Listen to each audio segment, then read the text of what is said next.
Bonjour Jean-Paul Fitoussi. Bonjour. Vous êtes économiste, professeur d'université, vous avez présidé l'OFCE. Alors les pays développés comme les États-Unis ont connu une explosion historique de leurs inégalités qui sont revenues au niveau d'avant la crise de 1929. Un peu partout, ce problème des inégalités se pose. Il y a des systèmes de redistribution comme en France qui s'épuisent un peu à les corriger, les inégalités de départ. Est-ce que structurellement, il y a des pistes que vous proposez pour réduire ces inégalités de départ dans les sociétés développées comme la France ? Bon, écoutez, la question est très complexe. Je ne sais pas si les inégalités de richesse sont plus élevées aux États-Unis qu'en France. Les inégalités de revenus, oui. Les inégalités de richesse, non.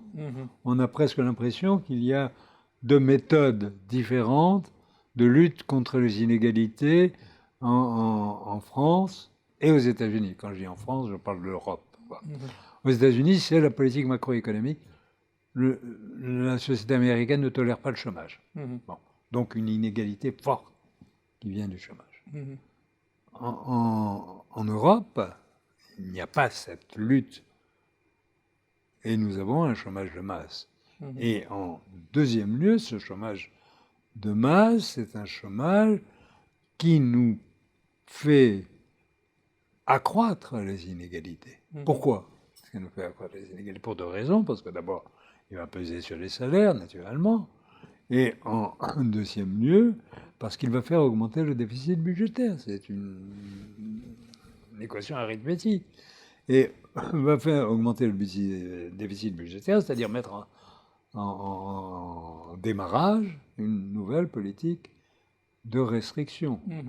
Donc en gros, on a l'impression qu'en Europe, l'objectif que l'on poursuit est d'arriver au point où on dit on ne peut plus se payer ce système de protection sociale qui corrige les inégalités. Il est trop riche, il coûte trop cher, il coûte trop cher, donc il faut le baisser, c'est ce que nous faisons, c'est-à-dire partout. Ce qu'on appelle la réforme structurelle, c'est la baisse du système de protection sociale, et c'est partout que l'on fait la réforme structurelle sous l'œil bienveillant des Allemands qui nous dit oui, faites la réforme structurelle. Voilà. Donc on augmente les inégalités par ce biais-là, en fait, en Europe. Oui, les inégalités réaugmentent. Et nous sommes en train, à notre tour, de refabriquer des dynasties comme à la belle époque. Et donc, je ne crois pas tant à cette dissociation entre les États-Unis et l'Europe. Alors, les États-Unis n'ont jamais eu de système de protection sociale aussi important que l'Europe, mais ont toujours eu une politique macroéconomique telle que c'est une région qui n'a pas connu le chômage, en gros. Les États-Unis, je veux dire, après la Seconde Guerre mondiale. Tandis que l'Europe est, depuis le début des années 80, dans une situation de chômage de masse. Et ça, comme inégalité, c'est une inégalité terrible. Or, ces inégalités ont des conséquences terribles sur les gens. D'abord, elles créent un climat d'insécurité économique énorme, qui fait que les gens perdent confiance en eux-mêmes, et dans la maîtrise de leur destin. Donc, ils dépendent du bon vouloir de leur patron. Et c'est comme ça que se développe le harcèlement, qui devient une méthode de direction des ressources humaines.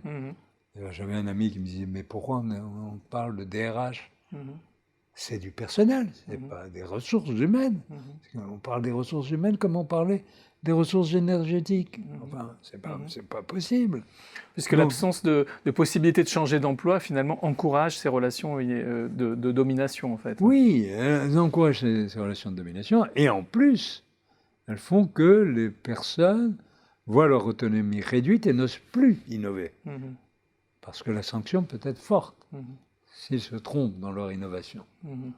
Donc, ils perdent une liberté très grande, un bien-être très fort du fait du chômage. En dépit d'une protection sociale et d'une fiscalité plus progressive, l'Europe, en réalité, risque de voir ces inégalités fortement s'accroître si elle ne mène pas une politique de plein emploi désormais. C'est finalement la conclusion de votre propos. Oui, pas seulement une politique de plein emploi. Si vous voulez, une politique de plein emploi et une politique de bien-être. C'est-à-dire qu'elle ne se trompe pas sur les déterminants du bien-être. Laisser se détruire le système d'éducation c'est atteindre au plus profond le bien-être. Laisser se développer l'insécurité économique par le moyen dont on vient de parler, mais aussi par les réformes du chômage qui viennent d'avoir lieu et qui le décret assurance chômage. Ah oui, c'est quand même incroyable, quoi.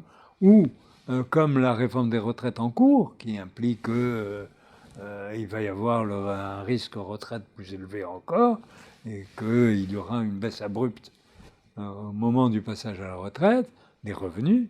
Donc, laisser se propager ces risques qui sont attentatoires au bien-être est une façon de perpétuer les inégalités, parce qu'il y en aura toujours qui s'en tireront mieux que d'autres. Merci beaucoup Jean-Paul Fitoussi pour cet éclairage. Merci.